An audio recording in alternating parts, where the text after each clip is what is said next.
Bonjour, je me trouve aujourd'hui avec Christelle Néant, qui est au Donbass. Bonjour. Bonjour Michel.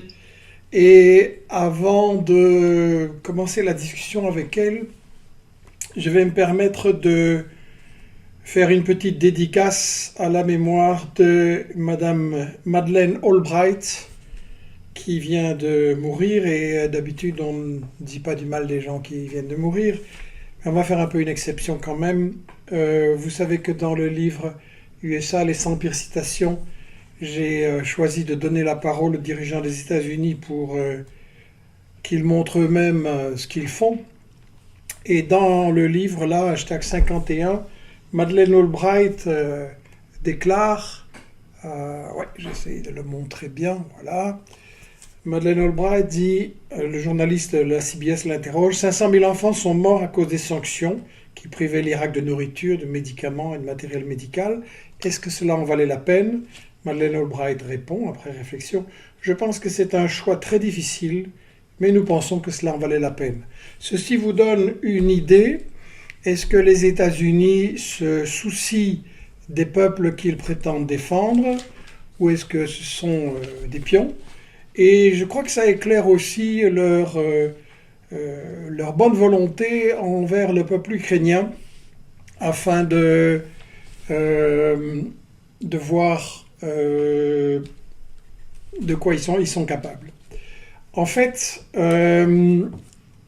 vous êtes Christelle Néant au Donbass depuis 2014-2015. 2016. Donc 2016. Dans quelques jours, ça fera 6 ans jour pour jour que je suis arrivé à Donetsk. Voilà. Et je vous donne la parole parce que vous animez un site que je recommande. J'ai mis ici la une. Donbass Insider, nouvelle et analyse du Donbass, dans laquelle vous publiez des vidéos, des articles très régulièrement. Si il faut résumer, qu'est-ce que vous avez vu au Donbass? Qu'est-ce que vous avez fait? Voilà, je suis venu en fait pour couvrir le conflit, montrer l'autre partie au conflit, puisque la plupart des médias occidentaux ne donnent la parole qu'à la partie ukrainienne, de manière très déformée à la partie du Donbass. J'ai en 6 ans parcouru la plus grosse partie de la ligne de front dans la République populaire de Donetsk, où je vis. J'ai vu aussi toute la vie à l'arrière du front.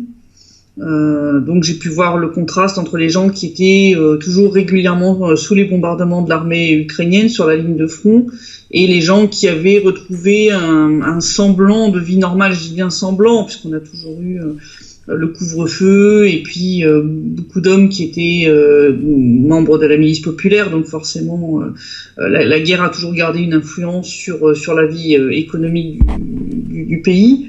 Pour les gens qui ne connaissent pas la situation, la guerre, c'est-à-dire qu'est-ce qui se passait? Que faisait le gouvernement de Kiev par rapport à ces régions qui sont à l'est et au sud de l'Ukraine? Que faisait le gouvernement et l'armée? L'armée ukrainienne continuait de bombarder régulièrement, tant la République populaire de Donetsk que la République populaire de Lugansk, et ce malgré la signature des accords de Minsk, donc accord de Minsk 1 en 2014, accord de Minsk 2 début 2015 après la défaite de l'armée ukrainienne à Debaltsevo, malgré un nouveau cessez-le-feu renforcé qui avait été signé en 2020, juillet 2020. En réalité, le cessez-le-feu n'a jamais été respecté plus de quelques jours. Généralement, au bout d'une semaine ou deux, ça reprenait comme en 14. Au niveau économique, l'Ukraine avait imposé un blocus économique aux deux républiques populaires, donc pas d'accès au système bancaire, ils avaient coupé le paiement des retraites, des allocations familiales, des allocations pour les personnes handicapées. La République populaire de Lugansk subissait régulièrement des coupures d'eau, puisque l'eau qu'elle recevait passait par le côté ukrainien, et donc régulièrement ils fermaient le robinet, et donc la République populaire de Lugansk avait de très très gros problèmes d'approvisionnement en eau. De notre côté, les tuyaux passe par la ligne de front, donc ils n'ont jamais totalement coupé, mais ils ont bombardé régulièrement des stations de pompage. L'armée ukrainienne a bombardé aussi régulièrement la station d'épuration qui est située près de Yassinovataïa. Ils ont tiré sur les bus qui amenaient le personnel, donc il y a eu des victimes parmi le personnel de la station d'épuration, ce qui fait qu'on a eu des périodes où les approvisionnements en eau ont été soit fortement réduits, soit vraiment coupés, ou alors l'eau n'était vraiment pas potable, donc les gens devaient racheter de l'eau en bouteille pour boire ou même pour cuisiner.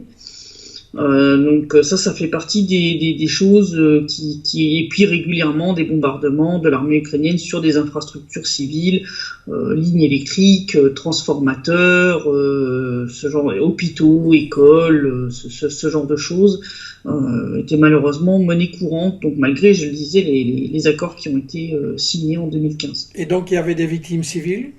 Ah oui, régulièrement. Je veux dire, on avait régulièrement des victimes civiles. Le décompte ne s'est pas arrêté en 2014-2015. Il y a eu de nouvelles victimes chaque année, y compris des enfants qui ont été blessés ou qui ont été tués. Et là, depuis la reprise du conflit, parce qu'en fait, la reprise du conflit, elle a réellement commencé en fait le 17 février et pas du tout le 24, quand la Russie est intervenue. Le 17, en fait, l'Ukraine a intensifié violemment ses bombardements. Donc le 24 février, c'est le moment où l'armée russe intervient.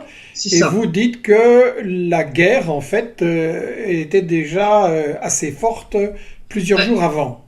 Ouais, une semaine avant, en fait, l'armée ukrainienne a recommencé. Enfin, on a vraiment vu, on avait jusque-là quelques bombardements par jour, et puis d'un seul coup, on s'est retrouvé avec genre un millier de munitions tirées sur les deux républiques populaires en une journée, et après on est passé à 1000 munitions par république.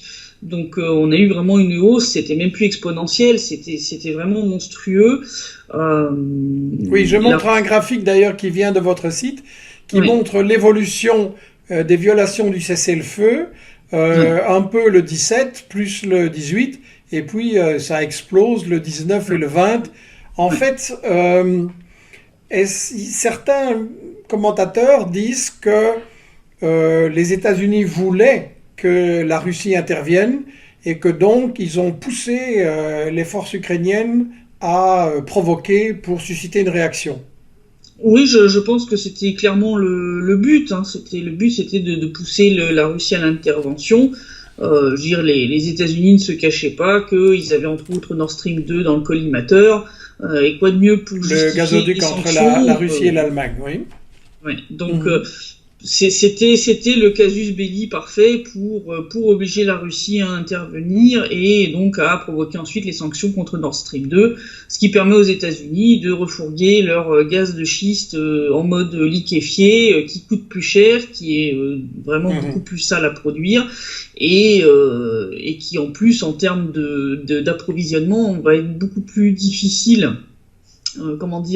De pallier à des manques immédiats. Je veux dire, quand ça passe par un gazoduc, en 24 heures, la Russie, elle peut injecter beaucoup plus de gaz pour faire face à une grosse vague de froid brutale ou quelque chose. Et ça, à un moment où les ménages en France, en Belgique, partout, sont en train de payer de plus en plus cher pour leur gaz et l'électricité. Donc, ça pose de grands problèmes par rapport à la pauvreté. Alors, justement, le 21 février, vous avez alerté sur votre site 3 civils tués, 3 autres blessés, 2 écoles endommagées par les bombardements. Donc on était vraiment dans... La guerre a démarré côté ukrainien en fait. C'est ça. Donc ils ont commencé par une intensification violente des bombardements. Donc très très vite, les autorités de l'RPD et de l'RPL ont lancé l'évacuation des civils. On s'y était préparé parce que ça faisait déjà des mois qu'on alertait.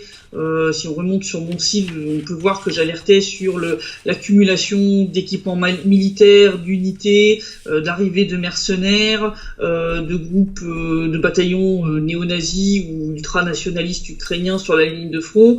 Et ça, pour nous, c'était déjà la sonnette d'alarme. C'est-à-dire, on a vu vraiment une préparation progressive des forces armées ukrainiennes au sens large, et on a compris que voilà, ils voulaient relancer l'offensive. Et puis quand on a vu l'Occident qui a envoyé des dizaines de milliers de lance-roquettes Javelin, de lance-roquettes Enlo, de toute une, enfin, des tonnes et des tonnes et des tonnes d'armes qui sont arrivées en quelques semaines à peine en Ukraine, on a compris que c'était pas à but défensif. Je veux dire, faut arrêter ces bêtises. On a compris qu'ils se préparaient pour une offensive. Donc on avait préparé un plan d'évacuation, et dès qu'on a vu qu'effectivement, bon, c'était bien reparti comme en 2014, on a immédiatement lancé l'évacuation des civils vers la Russie. Mesure qui a été justifiée quand on voit que malgré l'intervention de l'armée russe, l'armée ukrainienne continue ses bombardements ici contre les zones civiles pendant qu'elle est en train de se faire encercler par l'armée russe. Donc, enfin, c'est assez hallucinant. Et donc, on a lancé l'évacuation. Puis, dans le week-end, la Russie a reconnu officiellement les républiques populaires de Donetsk et de Lugansk, chose qu'elle n'avait pas fait jusqu'ici. Ça faisait longtemps que les autorités locales le demandaient, mais que Poutine n'avait pas accepté, en fait. Parce que tout simplement, ça signifiait la fin des accords de Minsk. Je veux dire, et la Russie ne voulait pas être tenue responsable de la mise à mort de ces accords qu'elle avait poussés. Ça veut dire que les méchants, en fait, voulaient négocier et les gentils ne voulaient pas? Oui, c'est ça, quoi. La Russie a tenu à négocier jusqu'au dernier moment. C'est-à-dire que le ministère russe des Affaires étrangères a indiqué que dans la nuit du 22 au 23 février, ils ont encore lancé des appels à négocier, entre autres avec Washington, et qu'ils ont eu une fin de non-recevoir. Donc, quand au bout de 7 ans de négociations totalement inutiles, vous voyez que l'adversaire commence à relancer des plans d'offensive, il y a un moment où la négociation ça va, mais quand l'autre veut pas écouter, à un moment faut taper, quoi, malheureusement. Alors, à propos de toutes les souffrances que vous avez constatées là-bas pendant des années, puisque vous y vivez, est-ce que c'est passé dans les médias français? Très peu. Très peu. Vraiment, les médias occidentaux, les rares fois où ils sont venus depuis 2016, ça a été pour, en gros, rapporter que les jeunes, ils sont malheureux parce que à cause du couvre-feu, ils peuvent pas aller en boîte de nuit, enfin ce genre de choses, quoi. Franchement, j'ai vu très peu de journalistes occidentaux. Il y avait eu un groupe d'Italiens, par exemple, qui était venu à Spartak, qui avait été voir les gens qui vivaient dans les caves, dans les caves. Hein. Il y a des gens qui vivent dans les caves depuis pas quelques jours, pas quelques semaines, mais 8 ans. 8 ans dans des caves. Dans des caves, c'est-à-dire parce que leurs appartements ou leurs maisons sont totalement détruits et que ils refusent de partir. Ça doit laisser des conséquences terribles sur les gens, et je pense particulièrement aux enfants. Ça doit être. Ouais. Moi, ce que j'ai vu, les enfants qui vivent sur la ligne de front, pour beaucoup, ils ont des traumatismes psychologiques. Beaucoup ont un visage très dur, un regard très dur. Même des très jeunes enfants. Il y a des enfants ici qui n'ont connu que ça. Qui ont d'ailleurs entre guillemets une porte-parole qui est la jeune auteure de Lugansk, Faina Savenkova, dont je traduis les textes en français. Elle a 13 ans, donc elle avait 5 ans quand la guerre a commencé. Donc elle se souvient pas franchement de sa vie avant la guerre, et donc tout ce dont elle se souvient, c'est 8 ans, les 8 ans de guerre en République populaire de Lugansk. Donc c'est des choses qui marquent, qui les font mûrir malheureusement beaucoup trop vite. Et oui, on voit moi j'ai vu une gamine à Trudovski qui refusait de lâcher sa mère parce qu'au début de la guerre, un sniper ukrainien avait joué avec elle. Et quand je dis jouer, c'est-à-dire qu'il a tiré autour de la gamine pendant 30 minutes. Il a empêché sa mère de venir lui porter secours. La petite est en train de jouer dans le jardin, dans le bac à sable, et il a tiré comme ça autour d'elle pendant 30 minutes jusqu'à ce que la petite soit dans une crise d'hystérie absolument incalculable. Cette petite, elle avait 1 an et demi, quoi. Et moi, je l'ai vue 2 ans après, et la petite, elle était accrochée à sa mère et elle la lâchait plus, c'est-à-dire arriver à lui faire décrocher la main ou les vêtements de sa mère, c'était quasiment impossible, et la petite était sous médicaments, quoi. Voilà. Et les autorités françaises n'ont pas réagi devant... C'était des crimes de guerre, ça quand même, il n'y avait pas de doute. Non, il n'y a eu aucune réaction, à rien. Je parlais de Faïna, par exemple, elle a écrit au président Macron, entre autres pour signaler que ces données personnelles avaient été publiées sur le site néo-nazi ukrainien Mirotvorets. Donc ils ont publié des données personnelles d'enfants pour les mettre en danger. Donc ces enfants reçoivent des menaces. Je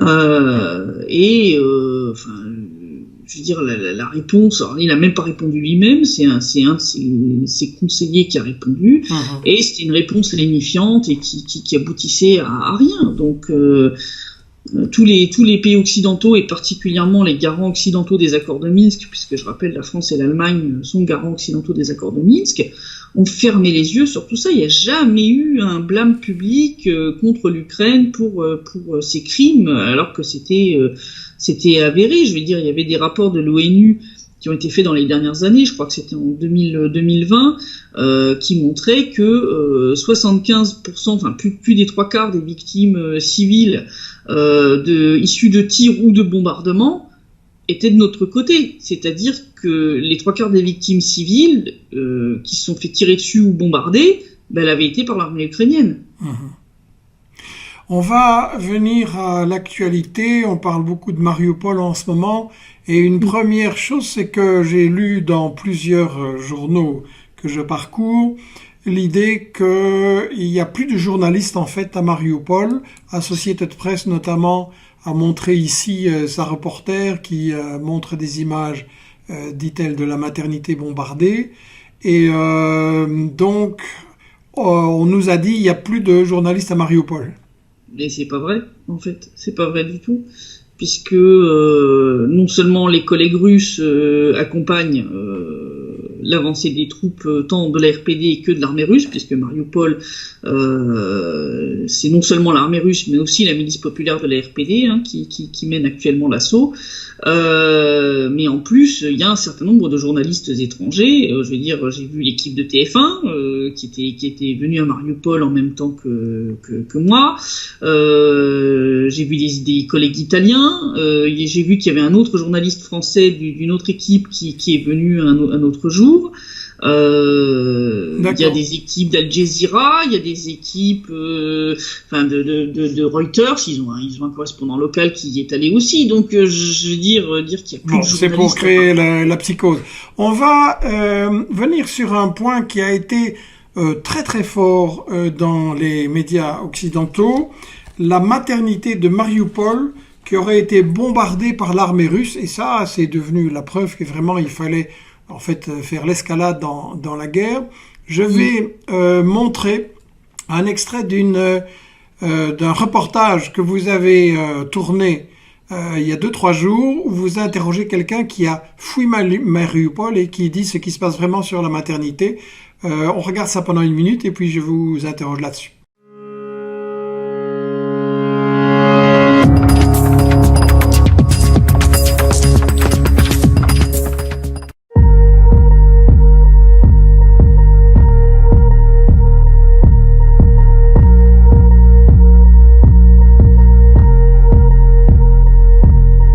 То есть роддом, там есть подземка, то есть переход, с корпуса в корпус есть переход подземный, и он большой. Они там заседали. Курчатова, еще раз говорю, людей просто выгоняли из квартир, с квартир стреляли. Люди говорят, давайте вещи, какие вещи, просто выходи отсюда, матом. Люди что, спускались в подвальные помещения и там сидели. Кто выгнал людей из квартиры? Батальон Азов там был. Азов был, да? И в роддом тоже они стреляли от роддома? С роддома там была техника. Я сам лично видел. Проходил буквально позавчера, 2 дня назад меня привезли. И до этого за день я шел, там родственники на Курчатова. Я через это все шел. Там куча трупов вокруг валяется, их никто не подбирает. Конечно, гражданские, а кто еще? Военных нету. Там так трасса, она просто усыпана. Их понакрывали так вот, ну, хотя бы, чтобы в глаза не бросалось. Так дело в том, что не дают даже забирать. Никто никого не забирает, все так лежит. Ага. Не знаю, может снимают для Европы, может снимают для Европы. И роддом еще работал? Нет, роддом эвакуировали в центр, получается, на 1000 мелочей. Так что этот роддом, который они сказали, что Россия бомбила, больше не работал, и это была уже позиция стрельбы, да? Да. Они только выезжали, просто вот выезжают, едет микроавтобус полный военных. Они отъезжают, берут, выбирают себе позицию, достают миномет, они отстреляли, собрались, поехали дальше. Они проехали буквально 500-600 метров, опять достают, выстреливают и едут дальше. Естественно, потом откуда-то оно летит. Да. И... Donc en fait, la maternité qui aurait été bombardée alors qu'elle était en activité, qui avait des mamans et des enfants, c'est un média mensonge ukrainien et occidental. Oui, la maternité avait été évacuée et transformée en position de tir par les combattants du régiment Azov. Même technique qu'ils ont utilisée d'ailleurs à Volnovacha, où là ils avaient utilisé l'hôpital central de la même manière.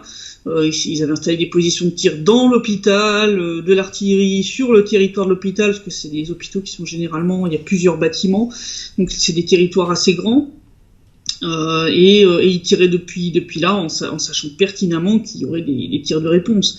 Donc ce que dit Nikolai, ça confirme juste ce qu'avait dit quelqu'un d'autre qui avait donné une interview aux médias russes indépendants Lenta. Quelqu'un qui avait dit le 8 mars déjà que voilà, il avait sa mère qui travaillait dans cet hôpital et qui lui avait dit que voilà, ils avaient viré tout le monde pour s'installer dans l'hôpital. D'ailleurs, les premières vidéos qui étaient sorties juste après le bombardement montraient effectivement des caisses de munitions dans les bâtiments. Donc je veux dire, il y a pas de doute à avoir sur le pourquoi la maternité a été bombardée, malheureusement. Un autre épisode qui a été très fort mis en avant, c'est le théâtre de Mariupol qui a été détruit. Et là, on nous a dit c'est l'armée russe qui a bombardé et il y a beaucoup de gens qui étaient réfugiés dedans. Et là, la vidéo que vous avez tournée et que je vais passer maintenant donne un autre son de cloche. À tout de suite. И вы знаете, что случилось в драмтеатре? Взорвали драмтеатр. Так что это не авиабомбы, Нет, туда ничего не попадало. Его взорвали изнутри. Это заложили туда просто динамит или я не знаю что.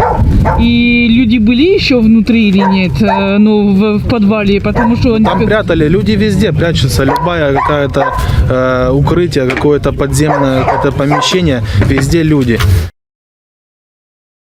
Un commentaire? Ah bah, je pense que ça se passe de commentaires, c'est d'ailleurs ce qu'on soupçonnait, puisque l'armée russe savait parfaitement que les gens s'étaient réfugiés dans l'énorme abri anti-bombardement qu'il y a sous le théâtre. Je veux dire, et ils savaient aussi que, certes, le régiment Azov avait installé un temps son QG dans ce théâtre, mais ils savaient qu'ils venaient de l'évacuer parce que les combats se rapprochaient de trop de cet endroit-là. Donc il y avait aucune raison pour l'armée russe d'aller bombarder cet endroit en sachant qu'il y avait des civils réfugiés en dessous. Et donc Azov l'a fait sauter pour... Est-ce qu'ils sont en train d'essayer de chercher un prétexte pour provoquer une plus grande intervention militaire occidentale directe ? Bien sûr. D'ailleurs, ça a eu lieu à un moment où le régiment Azov lançait des appels désespérés à obtenir un désencerclement de Mariupol. Les officiers qui sont ukrainiens qui sont sur place lançaient des appels vidéo en disant qu'il fallait absolument que l'armée ukrainienne intervienne, qu'elle brise l'encerclement de la ville, etc. Donc, je veux dire, on comprend bien qu'ils sont dans un état de désespoir tel que tout est bon pour essayer d'obtenir l'aide dont ils ont tant besoin, parce que là, ils sont fichus, clairement. Oui. On va passer encore un petit extrait de vidéo. Là, il parle des relations entre la population locale et l'armée ukrainienne. À tout de suite. И как было отношение с ними до операции Никаких России? отношений не было вообще абсолютно. Мы их не видели. И они относились к людям очень плохо. Да? Ну, помощи никакой. Они брали, что хотели. Просто тупо заходили так вот в квартиру, выгоняли людей, мы будем здесь. Забирали машины. Машина человека останавливается автоматом, впереди стал, остановил, вышел, отдал ему техпаспорт, забрал машину, у него человек спрашивает, так что с машиной? Он говорит, ну там, где у меня бензин закончится, там и заберешь. Все, и поехал дальше. Их на барабан, ну просто дети, они подходили даже к девчонкам. Вот мой брат забрал девочку оттуда, ну, свою, получается, с Курчатова. Это соседний район, получается. Он ее забрал, потому что повыбивала все окна, у них очень холодно. Забрали в частный дом сюда ж к тетке. Вот. Ну и она ж рассказывала. И там привозят воду, получается, я так понял, волонтеры. То есть либо с МЧСников кто-то, либо это просто людям подвозят воду. Вот. Они идут набирать, они выходят, начинают девочек цеплять. Там сколько лет спрашивают, многих уже позабирали к себе туда в подвал. Я не знаю, что там они с ними делают. Ну, понятно всем, что они там с ними делают. То есть к людям отношение. Совершеннолетних детей. Спрашивают, да, сколько тебе лет? Она говорит, 17. Вот. И хорошо пришел там ее отчим, он ее успел забрать оттуда. Так бы они ее туда и забрали к себе, что-нибудь заманили и все. Voilà. Il parle de viol là. Est-ce que c'est un témoignage qui est confirmé? Oui, moi j'ai eu des échos par entre autres d'anciens prisonniers, des fameuses prisons secrètes du SBU, mais aussi des bataillons néo-nazis comme Secteur Droit ou Azov, hein, parce qu'ils ont leur propre prison secrète où ils pratiquent la torture, le viol sur la plupart des prisonnières. Ça c'est quelque chose qui a été relaté, que j'ai entendu. D'anciens prisonniers m'ont dit aussi en privé que à Mariupol des filles disparaissaient, que semble-t-il elles étaient violées par ces bataillons néo-nazis et puis exécutées pour éviter de laisser des traces. Il y a eu une vidéo comme ça d'une tentative de viol sur une mineure par un soldat d'un de ces bataillons il y a déjà des années en arrière qui avait circulé. Le bataillon Tornado, ils filmaient carrément leurs scènes de torture, les scènes de viol, tout était dans leur téléphone. Ces gens-là avaient fini quand même par être arrêtés parce que ça faisait vraiment trop scandale, même en Ukraine. D'ailleurs, ces gens-là ont fait partie de ceux qui ont été libérés par Zelensky pour aller combattre l'armée russe. Ils ont libéré On a libéré les criminels. Alors, ouais. Vous avez parlé de prison privée, en quelque sorte, secrète. Estelle demande quid sur le SBU, la police politique ukrainienne. Alors ils ont une prison qui justement se trouvait dans le sous-sol de l'aéroport de Mariupol, aéroport qui est maintenant sous notre contrôle, sous contrôle de l'armée russe et de la milice populaire de la RPD. Donc bon, une fois que les combats se seront éloignés de cette zone-là, on va pouvoir commencer à enquêter puisque on a des témoignages de nombreux anciens prisonniers qui étaient là-bas, dont une jeune femme qui avait été interviewée par NTV, qui avait raconté comment elle avait été torturée, violée à la chaîne pendant plusieurs jours, pour lui faire avouer le meurtre d'un colonel, je crois justement du SBU qui s'était fait assassiner. Bon, après des traitements pareils, vous avouez n'importe quoi. Donc le SBU aussi utilise ces méthodes-là. Je veux dire, il y a de très nombreux témoignages de l'utilisation de la torture par le SBU dans des prisons comme celle de l'aéroport de Mariupol. Il y en a une à Kramatorsk aussi. Donc ça aussi, va y avoir des choses à découvrir là-bas. Mais nos gouvernants et nos médias disent qu'il faut défendre l'Ukraine parce que c'est la démocratie contre la dictature. Ouais, alors ils doivent pas avoir la même définition du mot démocratie que moi, alors je pense qu'on ne doit pas avoir le même dictionnaire. Je veux dire, Zelensky, durant son mandat, a fait encore pire que Poroshenko en matière de censure. Il a fait bloquer, mis sous sanction plusieurs chaînes télévisées d'opposition. Là, il a fait interdire 11 partis d'opposition en Ukraine. Si ça, c'est la démocratie, ouais, non, ça y ressemble pas vraiment, quoi. Là, il y a vraiment un problème de définition des mots. Alors, à propos des groupes nazis qui sont en fait le fer de lance de l'armée ukrainienne, il y avait sur votre site, il y avait une photo où on voyait des mercenaires polonais, rouges et blancs, à côté d'un Ukrainien qui, lui, a carrément le symbole fasciste d'Azov. Est-ce qu'il y a beaucoup de mercenaires? Est-ce que c'est un peu une internationale nazie? Il y a beaucoup de mercenaires étrangers en Ukraine, je veux dire même avant l'intervention russe, depuis 2014, entre autres des Français, il y a des néo-nazis français qui sont venus combattre dans le Donbass, entre autres au sein du régiment Azov, mais aussi de secteur droit, mais pas seulement, je veux dire, il y a des Géorgiens, des Américains, il y a vraiment toutes les nationalités possibles et inimaginables. Il y a une véritable internationale de néo-nazis qui sont envoyés en Ukraine, s'entraînent militairement, donc reçoivent un entraînement militaire. Pour certains vont s'offrir des safaris dans le Donbass où ils se font plaisir en tirant sur des civils et peuvent après rentrer chez eux sans aucun problème, sans être inquiétés par les services secrets ou la justice de leur pays d'origine. Je soupçonne aussi des trafics d'armes. Il y a eu, il y a quelques années, une affaire en Italie où la police italienne a découvert un véritable arsenal chez des néo-nazis italiens. Et en fait, il s'est découvert que ce groupe avait des accointances avec les néo-nazis ukrainiens et que certains des membres de ce groupe italien avaient été combattre côté ukrainien dans le Donbass. Donc, très certainement, là aussi, certains membres ont dû aller chez Azov ou chez Secteur Droit pour venir tirer sur la population du Donbass. Donc, il y a des liens, il y a des réseaux de recrutement aussi. On a vu en France comme ça des membres français d'Azov recruter des néo-nazis français pour aller combattre pour l'Ukraine, et ce bien avant cette année, quoi. Alors on va revenir encore à Mariupol parce que l'attention est beaucoup centrée là-dessus maintenant. Le thème des médias occidentaux, c'est que les Russes bloquent Mariupol et empêchent les civils de sortir, et aussi qu'à cause des Russes, la vie est impossible. Je présente une brève vidéo là-dessus aussi, et puis on la commente.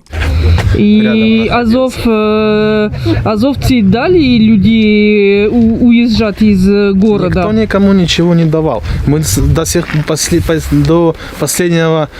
до последней минуты не знали, что можно куда-то выехать. Мы нашли там какой-то приемник через Powerbank, мы его подценили, потому что там нужны батарейки. Хорошо, что чуть-чуть голова соображает. Мы ловили какую-либо станцию, в основном Украину мы не ловили народную, Донецкое, российское радио. И вот оттуда мы кое-какую информацию узнавали, в основном только оттуда. Да, сказали, что есть какой-то коридор на Новоазовск, и опять же мы узнаем, что вы начали выезжать машины, их просто отсюда постреляли, то есть Украина их сразу расстреляла. Поэтому куда-то соваться, что-то делать вообще никак. Так что у вас были информации, что азовцы стреляли людей, которые пытались уезжать из Мариуполя? Не знаю азовцы, но знаю, что Украина отстреливала. Это просто колонна расстреливала. Украинская, да, информация. Après cette vidéo, qu'est-ce que vous dites sur les couloirs humanitaires? Est-ce que c'est vraiment les Russes qui empêchent les gens de sortir? Est-ce que c'est logique aussi? Est-ce qu'ils n'ont pas intérêt à ce que de toute façon ils se retrouvent seulement face aux milices nazies et aux soldats? La Russie n'empêche pas du tout, je veux dire bien au contraire. D'ailleurs, on le voit, les premiers civils qui ont pu évacuer de Mariupol ont réussi à le faire grâce à l'avancée en fait de l'armée russe et de la milice populaire de la RPD. C'est-à-dire qu'une fois qu'une zone a été prise sous leur contrôle, les gens ont enfin pu évacuer avec l'aide des soldats, des forces armées russes et de la RPD. Donc vraiment, le but clairement des Russes, c'est de pouvoir évacuer les civils, parce que clairement ça gêne, ça les empêche d'avancer, parce que tout simplement les soldats ukrainiens les utilisent comme bouclier humain. Donc l'intérêt clair de la Russie, c'est de pouvoir sortir les civils. Bon, mais ça c'est tout à fait logique. Je veux dire, il suffit même à distance de raisonner. C'est pas l'intérêt des Russes d'avoir des civils dans le chemin. Donc comment ça se fait que les médias ici continuent à dire que c'est les Russes qui empêchent les gens de sortir? Et parce qu'il faut continuer à donner l'image du méchant à la Russie, parce que s'ils expliquent que c'est les soldats russes qui aident les civils à évacuer, s'ils leur expliquent que la Russie met à disposition des autobus, que les gens sont accueillis dans des centres où on leur donne enfin à manger et à boire, alors que les soldats d'Azov n'ont rien donné aux civils dans les zones qui sont sous leur contrôle. Si vous expliquez que les Russes les aident, voilà, à pouvoir ensuite se mettre à l'abri, soit à Donetsk, soit à Rostov, ou à même pour ceux qui le veulent partir pour Zaporojié, bah forcément tout le narratif il s'effondre un peu, quoi. Hein. Il faut présenter les soldats russes comme des méchants sanguinaires. On le voit là avec les accusations massives de viols sur des Ukrainiennes par des soldats russes qui sont étayées par rien du tout, en fait. Donc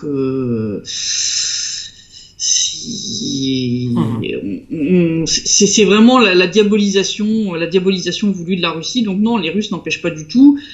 J'ai pu le voir donc à Biezi-Menoye, puis ensuite à Mariupol même, puisque je suis allé dans la partie ouest de la ville, la partie qui venait d'être libérée par la Russie, et on avait un flot ininterrompu de voitures, de gens à pied qui fuyaient enfin la ville, et qui disaient clairement que les soldats ukrainiens ne les ont pas du tout informés qu'il y avait des couloirs humanitaires. Les rares qui ont réussi à avoir l'information l'ont eu parce qu'ils avaient un petit poste radio qui leur avait permis de capter une radio soit de l'RPD, soit de la Russie, où là ils parlaient des couloirs humanitaires, mais les gens ne savaient pas où ils devaient se rendre, etc. Donc non, c'est grâce à l'avancée russe qu'il y a maintenant, il y a déjà, je crois, plus de 60 ou 70 000 personnes qui ont réussi enfin à évacuer Mariupol. Je veux dire, avant ça, c'était zéro, donc on voit bien que la Russie ne bloque pas du tout les gens, bien au contraire, vraiment pas du tout. Les gens d'ailleurs remercient la Russie, j'ai fait des interviews, voilà, les gens disent merci de nous avoir sortis de là. Ça a été le même cas à Volnovakha, où la milice populaire, où on a perdu un commandant d'une unité, parce que justement ils étaient en train de couvrir l'évacuation des civils, et les soldats ukrainiens ont tiré sur eux, et donc ils ont tué le commandant de cette unité.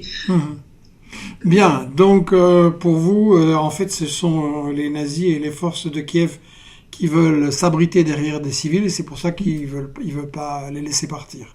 Non, c'est pour ça qu'ils installent leurs points de tir dans les écoles, dans les hôpitaux, au pied des immeubles. J'ai interviewé hier des gens qui venaient justement de fuir Mariupol, qui étaient à Volodarskoye, un village qui est non loin. Village d'ailleurs où, dans le monastère, les soldats ukrainiens avaient pris en otage 300 personnes. Et les forces russes ont réussi à libérer les 300 civils sans qu'il y ait de victimes côté civil. Donc je peux vous dire que ça a été une belle démonstration du fait que les Russes ne s'en fichent pas du tout des civils ukrainiens. Et donc des gens m'ont dit que non seulement les soldats ukrainiens installaient leur poste de tir dans les appartements, donc ils évinçaient les gens de leurs appartements et leur disaient vous dégagez, on s'installe là, mais en plus ils ont aussi parfois installé leurs pièces d'artillerie pour tirer près des entrées des abris anti-bombardement où se trouvaient des femmes, des enfants et des personnes âgées. Voilà, on entend avec vous vraiment le contraire de ce qui est ressassé dans les médias comme Le Monde, Libération, en France Télévisions, Arte, etc. Donc, je lance un appel à tous ceux qui nous suivent. Ne vous contentez pas d'écouter ceci passivement, mais devenez à votre tour des journalistes, parce que faire l'information, c'est vraiment un droit, c'est absolument indispensable pour pouvoir prendre position, et comme on ne peut pas compter sur le système médiatique qui est aux mains de milliardaires français, qui sont d'ailleurs liés souvent à l'armement et en tout cas aux États-Unis, donc on avait vraiment besoin de vous. À la fin de l'émission, vous aurez une adresse mail à laquelle vous pourrez écrire pour vous proposer, pour nous donner des coups de main. On en a vraiment besoin parce qu'on est débordé de travail. Christelle, une petite objection là qui vient.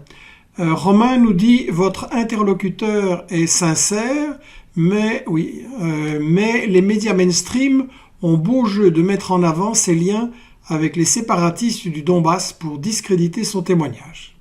Que répondez-vous? Alors, il faut savoir que je suis journaliste totalement indépendante depuis 2018. Donc, 2016 à 2018, j'ai travaillé pour une agence locale, ça oui. Mais depuis 2018, cette agence n'existe plus et donc je suis totalement indépendante. C'est-à-dire, je suis financée par mes lecteurs. Donc, j'ai pas d'intérêt plus particulier à dire une position plutôt qu'une autre. Je suis venue ici pour rapporter la vérité et c'est ce que je fais. Donc, rapporter des faits. Je pense aussi que c'est ce qu'on voit sur votre site. J'encourage tout le monde à aller voir le site Donbass Insider. Et je voudrais dire par rapport aux médias mainstream que vraiment on continue à les inviter à débattre tout simplement. Si vous avez des objections au reportage que fait Christelle, très bien, ok, discutons-en, venez dans un débat public. Et je crois que tous les gens qui veulent se soucier de l'information, c'est ça qu'ils doivent proposer. Venez tout simplement débattre des faits et on verra bien. Une autre question maintenant. On nous dit dans nos médias que l'armée russe est en difficulté, que ça se passe pas comme prévu, qu'elle stagne, qu'elle a même perdu une ville. Sur le terrain, c'est votre impression? Pas du tout. Pas du tout. La progression à Mariupol se poursuit. Il y a 2 jours, on avait à peu près 50% de la ville qui était sous contrôle russe RPD. Là, maintenant, c'est 70%.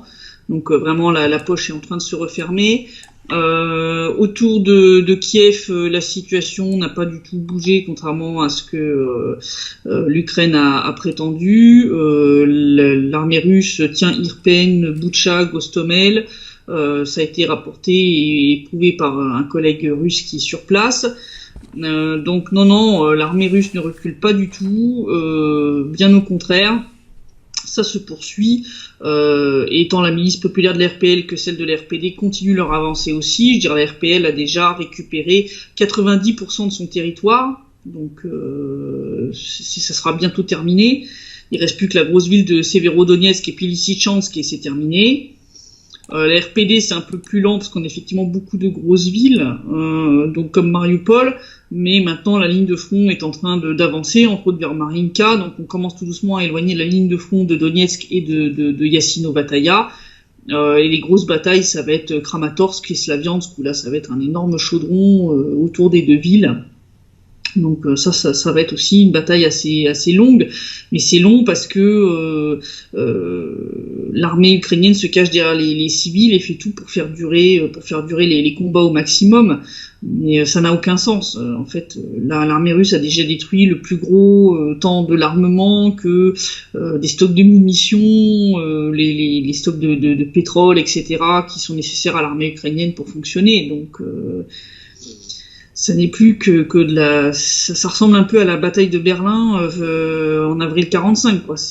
Mais ici, on nous dit le contraire. On nous dit que ça a échoué, que Poutine serait fâché sur ses généraux. Et donc, est-ce que on décrit mal la stratégie des Russes? Est-ce que, par exemple, ils sont obsédés par l'idée de prendre les villes, ou est-ce qu'ils y vont plus lentement? Ils y vont plus lentement. Leur but, c'est vraiment d'épargner au maximum les vies civiles. C'est-à-dire pour ça qu'ils proposent régulièrement des couloirs humanitaires autour des différentes villes qui sont encerclées comme Kharkov. Propositions qui sont systématiquement, enfin quasi systématiquement rejetées par la partie ukrainienne, ce qui montre que les autorités ukrainiennes n'en ont strictement rien à faire de leurs civils. Donc non, le but c'est vraiment d'y aller doucement, d'éviter justement de provoquer un bain de sang. Dans les villes qui se sont rendues sans combattre comme Melitopol, comme Kherson, la vie est en train de reprendre son cours. Les dettes des civils, enfin des citoyens ont été annulées, y compris les dettes pour les charges communales, parce que les gens payaient de tels tarifs pour l'électricité, le gaz, l'eau, que les gens avaient fini par avoir des dettes absolument monstrueuses. Donc il y a vraiment une volonté d'aider à relancer l'économie, de réparer. Volnovakha, où j'étais donc la semaine dernière, ils ont déjà lancé la réparation de l'hôpital. Donc on essaye vraiment au maximum de réparer, de remettre l'électricité, remettre le gaz, réparer les bâtiments endommagés, établir des connexions téléphoniques pour que les gens puissent avertir leurs proches que ils sont vivants, qu'ils vont bien, etc. Ça, c'est aussi une chose où nous, les journalistes, pour l'instant, on joue aussi un espèce de rôle d'assistante sociale. On filme les gens pour que peut-être leurs proches, en tombant sur la vidéo, à la télé ou sur YouTube, puissent savoir que tel ou tel proche est vivant. Parfois, on appelle nous-mêmes, on nous donne les numéros de téléphone et on contacte les gens pour leur dire, voilà, votre proche, un tel ou une telle, ils sont en vie, ils ont réussi à évacuer Mariupol, tout va bien, ils attendent l'autobus pour aller à Rostov, par exemple. J'ai eu ce cas hier. Donc la situation, non, ça avance tout simplement. C'est lent parce que prendre une ville sans opter pour la stratégie du tapis de bombe, forcément ça va pas aussi vite quand vous essayez à tout prix de sauver les civils et de faire le moins de victimes possible de leur côté. Mais bon, en un mois d'opération. Si on regarde où en est la Russie, c'est énorme. Enfin, je veux dire, ils occupent actuellement une partie très importante quand même du territoire ukrainien, qui n'est pas petit. Hein, je veux dire, un grand pays. C'est un très très grand pays, donc c'est pas rien. Genre, la zone qui est actuellement sous le contrôle de l'armée russe ou des milices populaires est quand même assez important et oui, ça se fait pas en un jour. Je veux dire, l'encerclement de Debaltsevo, le fameux chaudron de Debaltsevo en 2015, il a fallu 1 mois pour mener le chaudron à bien et ensuite nettoyer la ville, ça a encore pris du temps. Donc et Debaltsevo était plus petite que Mariupol. Donc j'aimerais bien qu'on parle aussi de l'information comme elle est organisée en Ukraine. On a sur les réseaux sociaux eu un enregistrement d'un journaliste de la télévision ukrainienne qui est traduit en sous-titrage ici et que je vais diffuser, où apparemment on se réfère aux criminels nazis. Je le passe et on discute. Я знаю, що як журналіст я маю бути об'єктивним, маю бути виваженим для того, щоб повідомляти вам інформацію з холодним серцем, але направду триматися зараз дуже важко, особливо в такий час, і якраз уже нас на Росії називають нацистами, фашистами і так далі. Я дозволю собі зацитувати слова Адольфа Ейхмана, який сказав, що для того, щоб знищити націю, потрібно нищити в першу чергу дітей. Тому що вбиваючи їхніх батьків, діти виростуть і обов'язково помстяться. Вбиваючи дітей, вони ніколи не виростуть і нація зникне. Як Збройні сили України не можуть нищити російських дітей, тому що це заборонено правилами війни. І це заборонено різними конвенціями, в тому числі Женевськими. Але я не зі Збройних сил України. І коли мені випаде нагода розправитися з росіянами, я обов'язково це зроблю. Я дотримаюсь, раз ви вже не... Voilà, c'est quand même assez étonnant quand on nous présente Kiev comme une grande démocratie. Ce journaliste, il est toujours en poste ? Ah oui, il est toujours en poste, il a même pas été viré. Il s'est juste excusé le lendemain en disant qu'il s'était en gros laissé emporter par ses émotions. Sauf que sur la même chaîne, on a eu peu après un médecin-chef militaire ukrainien qui nous a fait peu ou prou la même en disant qu'il aurait donné l'ordre à ses médecins de castrer les soldats russes prisonniers blessés qui arrivaient dans les hôpitaux militaires ukrainiens. Donc en disant que en gros les Russes n'étaient pas des humains mais des cafards et qu'il faut donc les éliminer. Voilà. C'est le truc classique de la déshumanisation. Ouais. Nos ennemis sont des animaux. Oui, c'est ça. Donc, mais ce serait bien que les médias occidentaux montrent un peu plus ce qui est dit sur les médias ukrainiens. Je pense que ça... Ah oui, mais là, s'il faisait ça, là, pour le coup, le soutien populaire à l'Ukraine, il ferait un gros flop, là. Là, pour le coup, déjà là, ils sont un peu embêtés par la fameuse boutique Amazon de chez Azov avec le charmant logo du régiment qui vient de la Waffen-SS Das Reich. Déjà là, ils se sont un petit peu retrouvés coincés aux entournures. On trouve un peu dans certains journaux des pages où on dit oui, Azov quand même, mais on essaye de minimiser. On dit soit qu'ils sont très peu nombreux, ils sont très minoritaires, soit que les Ukrainiens les voient comme des héros, donc voilà. Oui. Alors les Ukrainiens les voient comme des héros. Je rappelle quand même que suite au Maïdan, ils ont érigé comme héros national des gens comme Stepan Bandera, ou Roman Shukhevich, donc Stepan Bandera qui était en gros le chef de l'OUN qui a collaboré avec les nazis, qui a perpétré des crimes atroces, entre autres contre les Polonais, mais aussi les Juifs. Ils ont activement participé à l'Holocauste. Babi Yar, les collaborateurs ukrainiens y ont activement participé. Stepan Bandera lui-même était un antisémite. Je veux dire, quand l'Allemagne nazie a débarqué en Ukraine en 41, ils avaient fait un panégyrique d'Adolf Hitler. Enfin, je veux dire, c'était voilà, les mecs se cachaient pas du tout. Shukhevich, il a été commandant du bataillon Nachtigal, qui est devenu ensuite la 201e Schutzmannschaft, qui elle aussi a commis des atrocités un peu partout. Je veux dire, et ces gens-là ont été décrétés héros nationaux de l'Ukraine après le Maïdan. Donc quand on parle effectivement du fait que les néo-nazis en Ukraine définissent la politique du pays, ils n'ont pas besoin d'être majoritaires en fait. Ils ont le fait qu'ils soient violents, déterminés, et prêts à commettre des crimes pour imposer leur idéologie, leur suffit à imposer cette idéologie en fait à l'ensemble du pays. Naïma demande, pouvez-vous nous passer des témoignages de civils? Je dirais que sur le site que j'ai montré, il y en a beaucoup. C'est même principalement ça en fait.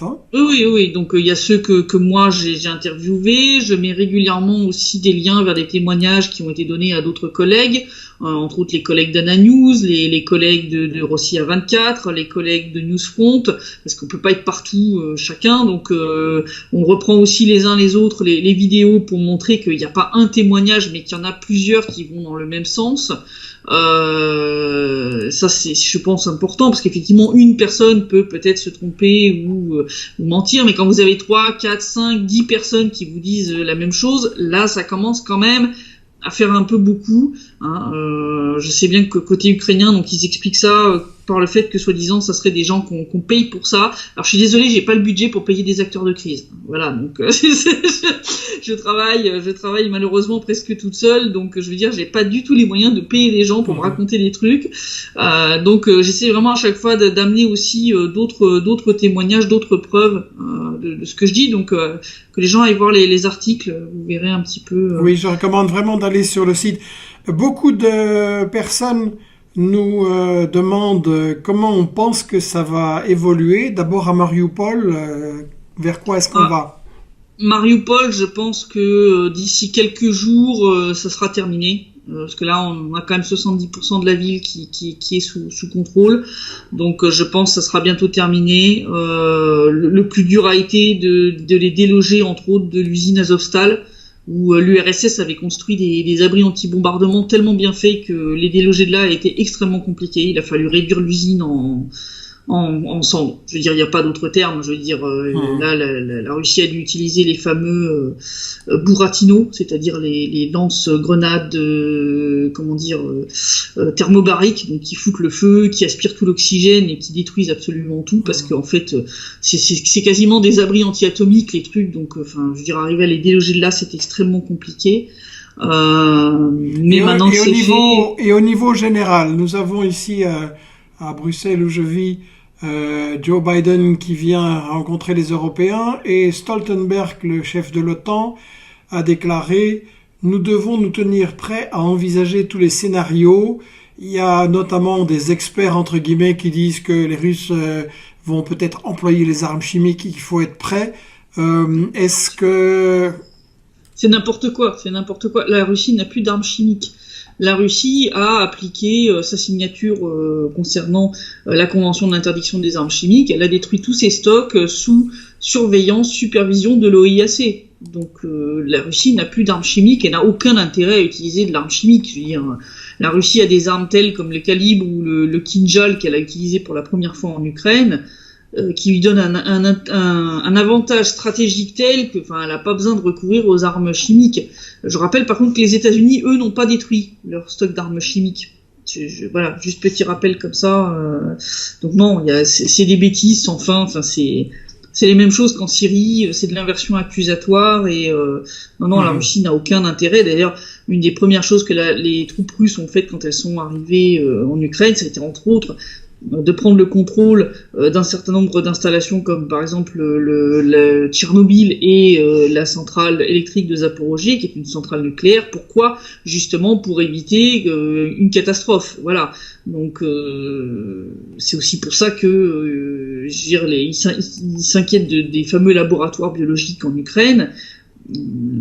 Chose d'ailleurs admise par Madame Victoria Nuland, qui s'inquiète du fait que les Russes pourraient mettre la main dessus. Pourquoi? Si réellement vous étudiez que Escherichia coli, la grippe et le coronavirus, qu'est-ce qui vous fait si peur? C'est là qu'on voit qu'il y a quelque chose, il y a un bug dans la matrice, il y a un bug dans le narratif. Donc non, la Russie ne va pas du tout utiliser l'arme chimique, pas du tout. Elle est en train de gagner de manière écrasante et elle n'a pas besoin de ça. Bien. Christelle, là, il est bientôt temps de conclure. Ouais. Ça fait plusieurs années que vous êtes là-bas. J'imagine que ça doit être assez dur. Déjà hier aussi, quand on a échangé, il y a des images que nous avons choisi de ne pas montrer aujourd'hui, mais qui sont épouvantables. Comment ça se passe pour vous? Comment vous tenez le coup? C'est assez difficile. C'est assez difficile. J'en ai vu beaucoup en 6 ans, mais c'est vrai que là, durant les derniers jours, je vois vraiment un tout autre niveau. Parce que bon, je n'étais pas là en 2014, mais là, je revis quelque chose, je pense, d'assez similaire à ce qui s'est passé à l'époque.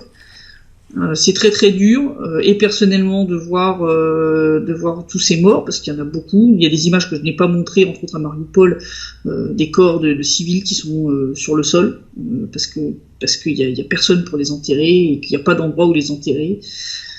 Les gens peuvent pas se rendre au cimetière pour le faire, donc ça je n'ai pas montré.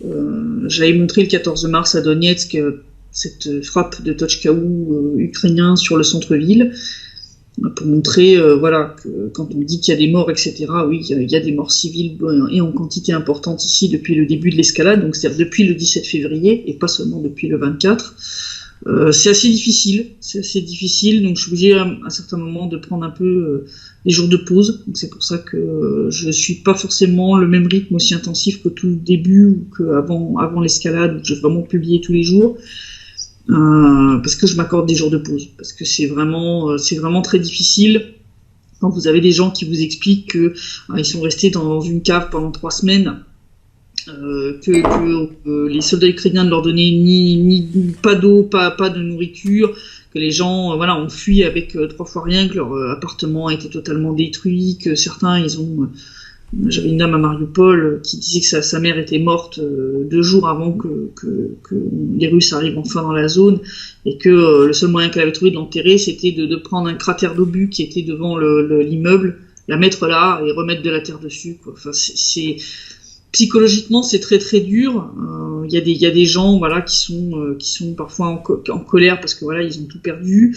Il y a des gens qui sont en larmes, il y a des gens qui nous demandent de l'aide pour contacter des proches, comme je le disais. Donc on a aussi un rôle pas seulement de journaliste, mais aussi d'assistante sociale, d'aide humanitaire, puisque je fais aussi de l'humanitaire depuis 6 ans. Donc là on fait activement de l'aide humanitaire pour les gens qui sont dans les zones récemment libérées, ou les gens qui viennent de fuir Mariupol, parce que quand on a interrogé Nikolai, à la base, on était parti pour une mission humanitaire, et on a croisé plein de voitures de gens qui venaient juste de sortir de Mariupol, qui nous demandaient leur chemin, qui savaient pas où se rendre, qui étaient complètement perdus, et on est face à toute cette détresse qui est énorme, et c'est vrai que c'est très très dur psychologiquement de voir tout ça, Donc, mais je tiens par le fait que je sais que ce que je relaye, ce sont des faits, que je suis droite dans mes bottes, comme on dit, et que ça prendra fin, et quand ça prendra fin, on va enfin tous pouvoir retrouver une vie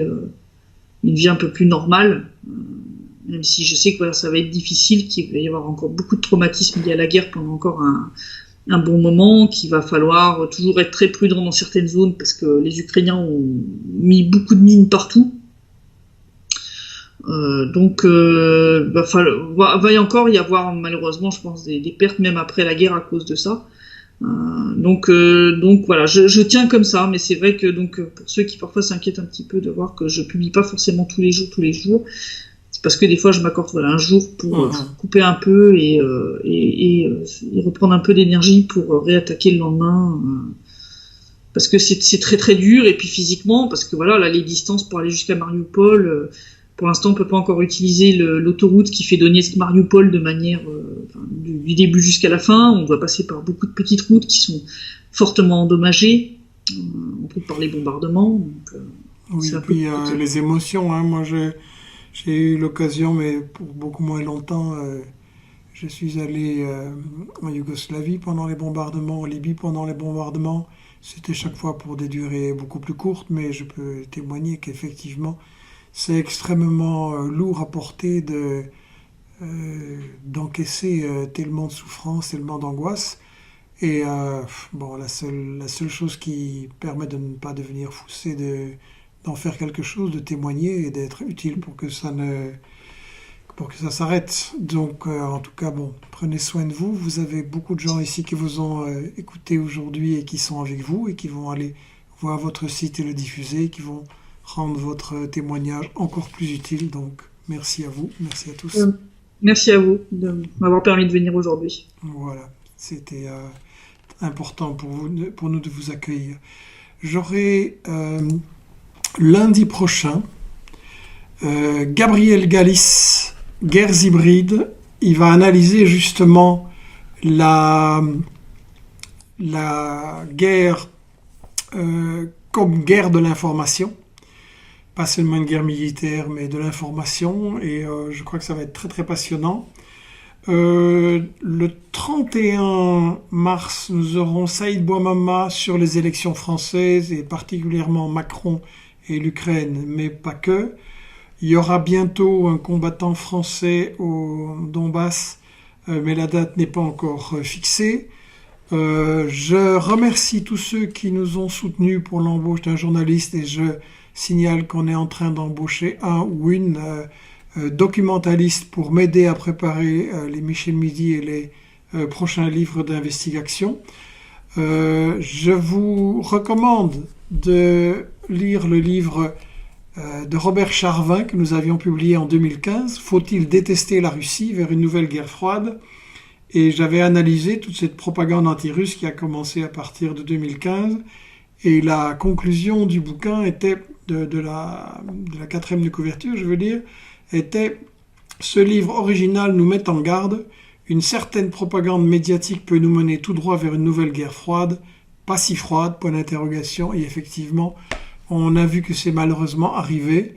Donc voilà, ça veut dire que les informations et les analyses correctes peuvent aider à prévoir l'avenir et parfois essayer de l'empêcher.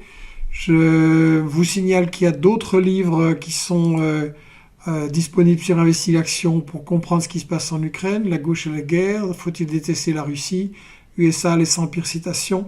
Je vous donne donc rendez-vous à lundi prochain. Je remercie Christelle d'avoir été avec nous. Prenez soin de vous. Ouais, merci à vous. Au revoir.